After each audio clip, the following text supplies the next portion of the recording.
Good afternoon, everyone.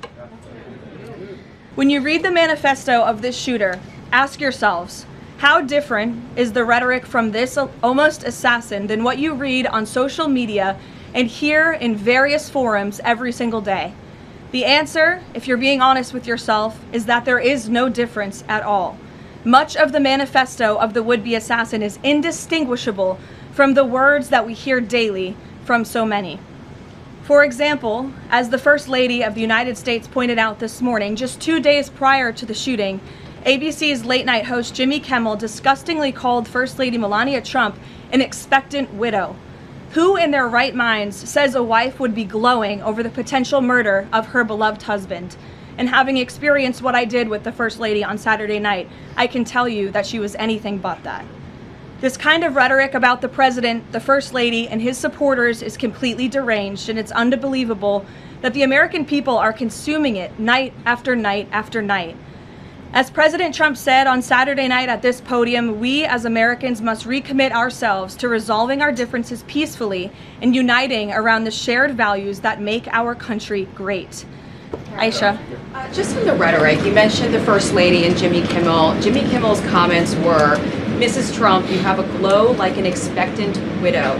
And he said this days before the shooting, but there does seem to be a normalization of rhetoric about assassinating this particular president. How can this administration try to put an end to this?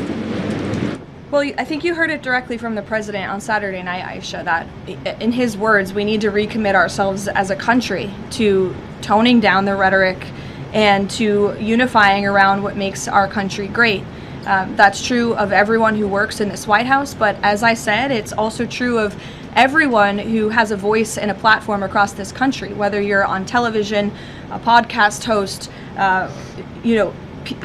people listen, and when you have mentally disturbed individuals across the country who are listening to this crazed rhetoric about the president day after day after day, it inspires them to do crazy things. And unfortunately, it's not just the media, it is the entire Democrat Party has made their pitch to voters across the country that Donald Trump poses an existential threat to democracy, that he is a fascist, and that they compare him to Hitler. I mean, these are despicable statements that the American people have been consuming for years.